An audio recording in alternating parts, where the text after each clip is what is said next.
마태복음 13장 1절에서 9절 말씀입니다. 신약성경 페이지 20쪽입니다. 그날 예수께서 집에서 나가사 바닷가에 앉으심에 큰 무리가 그에게로 모여들거늘 예수께서 배에 올라가 앉으시고 온 무리는 해변에 서 있더니 예수께서 비유로 여러 가지를 그들에게 말씀하여 이르시되 씨를 뿌리는 자가 뿌리러 나가서 뿌릴새 더러는 길가에 떨어짐에 새들이 와서 먹어버렸고 더러는 흙이 얕은 돌밭에 떨어짐에 흙이 깊지 아니하므로 곧 싹이 나오나 해가 돋은 후에 타서 뿌리가 없으므로 말랐고 더러는 가시떨기 위에 떨어짐에 가시가 자라서 기운을 막았고 더러는 좋은 땅에 떨어짐에 어떤 것은 100배, 어떤 것은 60배, 어떤 것은 30배의 결실을 하였느니라. 귀 있는 자는 들으라 하시니라. 오랜만에 여러분 앞에서 함께 수요 예배에서 말씀을 전하게 되었는데요. 제가 오늘 여러분과 함께 나눌 말씀은 예수님의 비유 중에서 여러분이 잘 아시는 4가지 땅에 떨어진 씨의 비유입니다. 아마도 씨 뿌리는 비유 혹은 씨 뿌리는 사람의 비유라고 기억하시는 분들도 많으실 텐데요. 이 비유는 오늘 본문인 마태복음과 함께 마가복음 그리고 누가복음에 모두 기록되어 있고, 그리고 예수님이 왜 비유로 말씀을 하게 되셨는지, 그리고 또 이 비유 이후로 이어지는 천국 복음의 비유들을 우리가 어떻게 받아들여야 할지를 말해주는 어떤 길잡이가 된다는 그런 역할을 하기에 공간복음서에서 아주 중요한 위치를 차지한다고 할 수 있습니다. 사실 이 비유의 내용은요, 잘 아시는 것처럼 그리 어렵지가 않습니다. 길가, 돌밭, 가시떨기, 좋은 땅, 이 각기 다른 4가지 토양에 씨가 떨어졌는데 좋은 땅에서만 결실을 맺었다는 단순한 내용이죠. 그런 그 내용에 대해서 우리는 이미 많이 들어서 알고 있을 뿐만 아니라 또 예수님이 친히 제자들에게 따로 비유를 풀어주시는 18절에서 23절을 함께 읽을 수 있어서 우리에게는 그리 어렵게 느껴지지 않는 비유일지 모르겠습니다. 그런데 문제는 아무리 그 내용이 쉽다고 하더라도 그 비유의 내면에 무슨 의미가 있는지를 깨닫는 것은 별개의 문제라고 할 수 있습니다. 예수님께서는요, 이전에도 비유적인 묘사를 통해서 가르침을 더욱 풍성하게 하신 적이 있었지만 대부분은 산상수훈과 같이 직접적이고 분명한 말씀으로 가르치셨습니다. 그런데 갑자기 해석을 요하는 비유로 말씀을 하시니 오늘 본문에서 그것을 듣는 무리들에게 있어서는 이해하는 것이 결코 쉽지 않았습니다. 다시 말해 무리들은 예수님이 하시는 이 비유의 내용이 무엇인지는 이해를 했는데 예수님 왜 갑자기 저 이야기를 하시지? 라는 반응을 할 수 있었다는 겁니다. 그런데도 예수님은요, 비유에 대한 특별한 풀이를 해주시지 않고 그냥 비유가 끝나자 귀 있는 자는 들으라는 말씀으로 끝내십니다. 그러니 무리들에게 있어서 이 비유의 의미를 깨닫는 것은 어려운 상황이었습니다. 결국 비유가 끝나자 제자들이 예수님께 나와서 왜 무리들에게 비유로 말씀하시는지 묻게 됩니다. 그러자 예수님은 천국의 비밀을 아는 것이 너희에게 허락되었으나 그들에게는 아니 되었다라고 말씀하십니다. 천국의 비밀을 아는 것이 허락된 자들이 있고 허락되지 않은 자들이 있다는 겁니다. 그리고 그 허락받지 못한 자들에 대해서 13절에 다음과 같이 말씀하십니다. 그들이 보아도 보지 못하며 들어도 듣지 못하며 깨닫지 못함이니라. 도대체 들어도 듣지 못하고 보아도 보지 못하고 그래서 깨닫지 못하는 자들은 누구일까요? 오늘날 우리의 입장에서는요, 단순히 생각해서 복음을 전해도 듣지 않는 불신자들을 떠올릴 수 있을 것 같습니다. 그런데 오늘 본문의 상황에서는 그런 불신자를 말하고 있는 것이 아닙니다. 자, 여러분 오늘 본문 1절을 한번 보시겠습니까? 오늘 본문 1절을 보시면 그날 예수께서 집에서 나가사 바닷가에 앉으심에, 파란색으로 표시한 그날이라는 말로 이 13장이 시작된다는 것은 바로 앞장인 12장과 시간적으로 이어져 있음을 의미하는데요. 자, 그러면 12장에는 어떤 내용이 기록되어 있는가? 자, 12장에는 안식일에 있었던 여러 일들로 인해서 예수님과 바리새인 간의 논쟁과 갈등을 기록하고 있어요. 특별히 귀신 들려 보지 못하고 말하지 못하는 사람이 있었는데 예수님께서 그를 고치어 주십니다. 그래서 그 사람이 말하게 되고 보게 되었습니다. 당연히 그 일을 본 무리들은 놀라워하면서 예수님이 다윗의 자손이라고 감탄을 하게 되죠. 그러자 그것을 들은 바리새인들은 또다시 시기와 질투가 몰려왔는지 예수님을 향한 모함을 합니다. 예수님이 귀신의 왕 바알세불을 힘입어서 귀신을 쫓아낸다는 말도 안 되는 이야기를 하는 겁니다.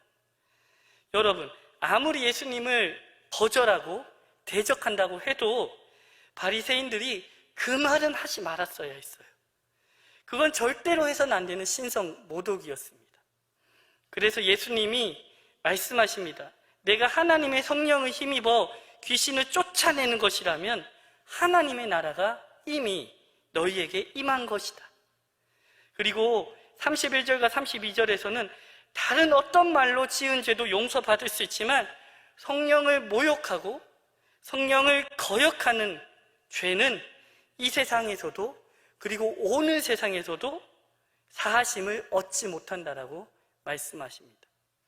이 말씀은 예수님께서 이제 바리새인들의 신성 모독으로 인해서 그들이 하나님의 나라로부터 완전히 배제되었다라는 선언을 하시는 겁니다.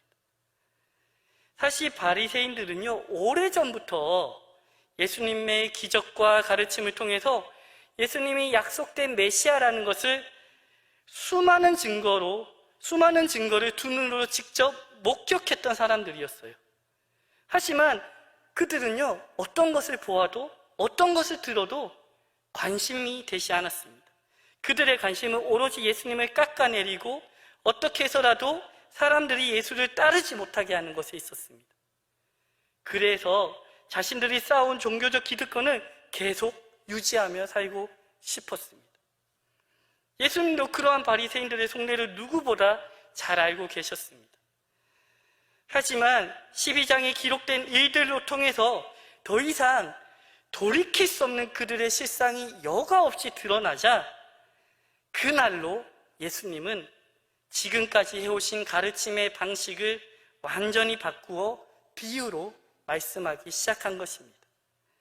그것은 바리새인과 그들을 따르는 모든 자들에게 천국의 비밀이 허락되지 않았으며 그들을 향한 하나님의 심판이 이미 내려졌음을 선언하는 거였습니다. 결국 오늘 비유에서 나오는 결실을 맺지 못하는 길가, 돌밭, 가시떨기는 하나님의 백성임을 자처하고 하나님의 율법을 따라 산다고 하면서도 정작 하나님이 그 율법을 통해 계시하시는 그리스도 예수를 받아들이지 않고 있는 유대인들의 마음을 의미하는 것입니다.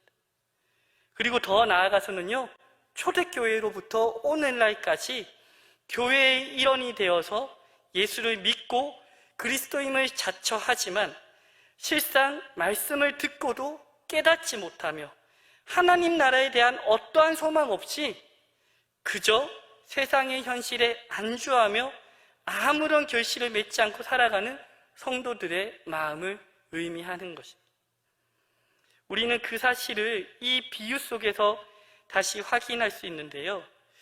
여러분, 혹시 이 비유를 들어오셨을 때 씨를 뿌릴 거면 좋은 땅에만 뿌리지 왜 제대로 신경 안 쓰고 엄한 곳에 씨를 뿌렸는지 그런 의문을 가져본 적 없으십니까? 왜냐하면 본문의 배경이 되는 팔레스타인의 밭은 오늘날 우리의 밭과는 달리 비유 속에 나오는 이 네 가지 토양이 한 밭에 뒤엉켜 있었기 때문입니다. 자, 겨울이 지나 묵혔던 땅에 파종을 하려면 가장 먼저 뭘 해야 되죠? 저는 한 번도 안 해봤는데요, 쟁기질을 해야 되죠. 예, 텃밭 가꾸시는 분들이 꽤 있으시던데 밭을 기경해야 됩니다. 자, 팔레스타인에서도요, 묵은 땅을 쟁기지를 통해 기경을 합니다. 그런데 지금 보시는 사진은, 이 다음 사진 보여주시면요, 이게 기경한 사진, 땅을 기경한 사진입니다. 요 다음 사진 보여주세요. 예, 이 사진이요. 기경을 했는데요, 여전히 돌이 있고요, 아직 정리되지 않는 상태입니다. 그 팔레스타인의 토지 상황이 그런 거예요. 토양이 그런 겁니다. 그러니까 이런 돌이 섞여 있고 엉겅퀴가 섞여 있는 그 땅, 그리고 밭의 고랑이라고 할 수 있는 길가까지 모두 한 공간에 이 비유에 나오는 4가지 토양이 뒤섞여 있는 겁니다. 자, 그런 상황에서 우리나라처럼요, 씨를 땅속에 이렇게 하나하나 차례차례 심는 게 아니고, 사진처럼 넘겨주세요. 씨를 한 움큼 이렇게 주머니에서 빼서 흙 뿌리는 겁니다. 뿌리니까 어떻게 뿌려질까요? 같은 공간에 있는 모든 밭 안에서 덜어는 길가에, 덜어는 돌밭에, 덜어는 가시떨기 위에, 덜어는 좋은 밭에 떨어질 수 있는 겁니다.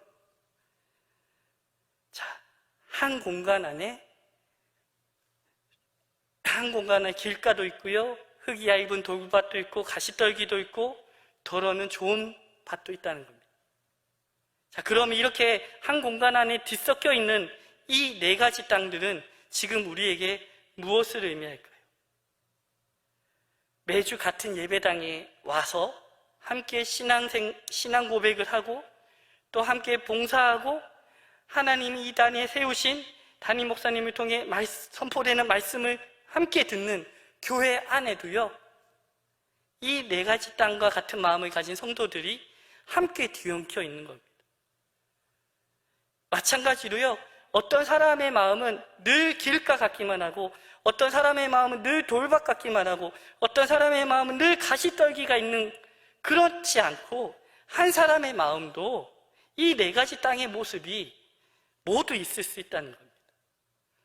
그런데 그것을 모르고, 문제는 같은 교회 안에 있는 다른 성도들과의 관계 안에서 다른 사람의 마음을 자기 마음대로, 저 사람은 너무 마음이 딱딱해, 길가 같아, 저 사람은 뭔가 말씀을 듣고 반응하는 것 같은데 금방 시들시들해, 저 사람은 말씀이 잘할 것 같은데 안 자라, 라고 함부로 얘기하면서 자신의 마음은 마치 좋은 땅처럼 여기는 모습들이 있다는 겁니다.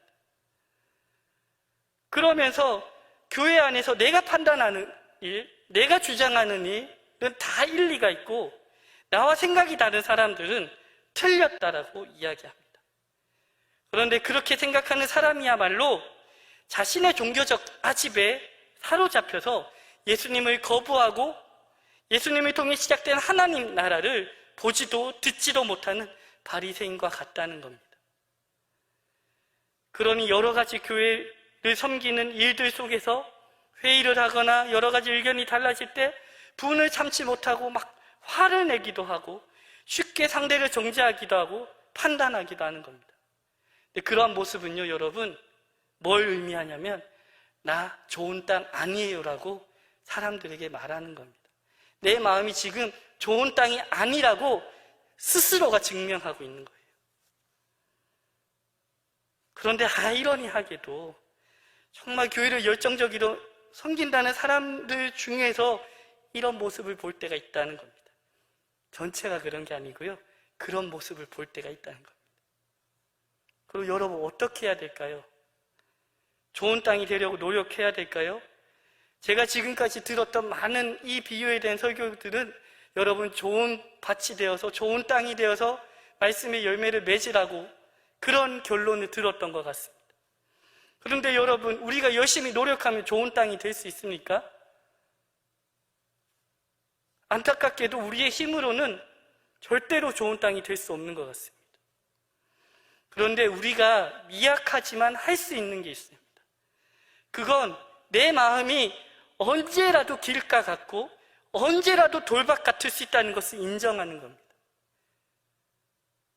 이제 다 뿌리 뽑았을 거라고 생각하는 엉겅퀴와 같은 가시떨기가 언제라도 내 마음에 다시 자라서 말씀의 씨앗이 자라는 것을 방해할 수 있음을 기억하는 겁니다. 그리고 나서 겸손히 오늘 함께 찬송할 가사처럼 주님 앞에 엎드려서 주님의 말씀 앞에서, 그리고 그 주님의 말씀을 깨닫게 하시는 성령 안에서 나를 돌아보며 기도하는 겁니다. 주님, 지금 나는 바리새인과 같이 주님의 말씀을 보아도 보지 못하고 들어도 듣지 못하는, 그리고 깨닫지 못하는 그러한 삶을 살고 있는 건 아닙니까? 지금 내 마음은 길가와 같고 돌밭 같지 않습니까? 지금 내 마음에 여전히 뿌리 뽑히지 않는 가시떨기가 남아있는 것은 아닙니까? 주님께 물으며 자기를 돌아보아야 한다는 겁니다. 여러분, 우리가 주님의 앞에서 그리고 성령 안에서 이렇게 자신을 성찰하고자 애쓴다면 주님이 그냥 내버려 두실까요? 저는 그러지 않으실 거라고 믿습니다. 예배 때마다, 개인의 삶 속에서 말씀을 묵상할 때마다 그 말씀이 우리의 전 인격 속에서 깊이 들어가 뿌리 내리고 싹이 나게 할 것입니다. 때로는 우리의 삶 속에 우리를 힘들게 하는 여러 가지 어려움과 시험이 있더라도, 또 세상의 염려와 재물의 유혹이 있더라도 흔들리지 않고 영혼 깊은 곳에서 천국의 비밀을 100배로, 60배로, 30배로 깨닫게 하실 것입니다. 누가요? 하나님께서. 그래서 하나님께서 그렇게 천국의 비밀을 깨닫게 하신 성도들은 그 비밀을 또 자신 안에만 가지고 있을까요? 그것을 교회 안에 나누게 될 것입니다. 다른 성도들의 마음이 여전히 길가와 같고 돌밭 같고 가시떨기 같고, 그래서 가능성이 없어 보여도 판단하고 정죄하고 실망하고 포기하지 않고 주님의 마음으로 바라보고 품으며 함께 천국의 비밀을 깨닫는 일이 일어날 수 있도록 성령께서 그 사랑하는 성도의 마음을 기경하여 주시도록 기도하는 성도들이 될 것입니다. 그래서 그 기도가 다시 성령 안에 결실을 맺게 된다면 그때 우리 교회는 비로소 주님이 말씀하시는 100배, 60배, 30배의 결실을, 천국의 비밀을 깨닫는 하나님 공동체로 나아갈 것입니다. 간절히 바라기는 사랑하는 여러분 한 사람 한 사람이 말씀 앞에서, 또 말씀을 깨닫게 하시는 성령 안에서 자신의 마음을 돌아보는 가운데 성령께서 우리의 마음을 기경하시는 은총을 누림으로 말미암아 천국의 말씀의 씨앗이 뿌리를 내리고 싹이 자라 100배, 60배, 30배의 결실을 맺는, 그렇게 천국의 비밀을 깨닫는 삶을 살아갈 수 있기를 소망합니다. 네, 함께 기도하겠습니다. 온 세상을 통치하시고 다스리시는 하나님 아버지, 우리를 주 예수 그리스도 안에 구원하시고 주의 몸된 교회로 부르시어 성도 삼아주시고 주의 뜻을 사모하게 하시니 감사드립니다. 오늘 4가지 땅에 떨어진 씨의 비유의 말씀을 통하여 늘 주님의 말씀 앞에, 또 그 말씀을 깨닫게 하시는 성령 안에서 지금 나의 마음이 어떠한지를 돌아보는 삶을 살아가게 하여 주시옵소서. 내 신앙의 연수, 내가 교회를 섬긴 연수, 내가 교회에 대해 알고 있는 여러 가지 경험들, 그 기간들을 자랑하지 않고, 그래서 바리새인들이 빠졌던 종교적 아집에 빠져 실상 주님의 말씀을 들어도 듣지 못하고 보아도 보지 못하고 깨닫지 못하는 어리석은 신앙이 되지 않게 하여 주시옵소서. 언제나 말씀 앞에 우리를 돌아보며 성령께서 우리의 마음을 기경하시도록 내어드릴 때 선포되는 주의 말씀을 우리의 전인격으로 받아들임으로 말미암아 뿌리 내리고 싹을 내며 열매 맺는 우리가 되게 하여 주시옵소서. 그리하여 우리 중앙교회 성도들이 천국의 비밀을 아는 것이 허락받은 축복된 인생으로 이 땅에서 천국을 누리며 천국을 이루어가는 하나님 나라 공동체가 되게 하여 주시옵소서. 이 모든 말씀 우리 주 예수님의 이름으로 기도합니다. 아멘.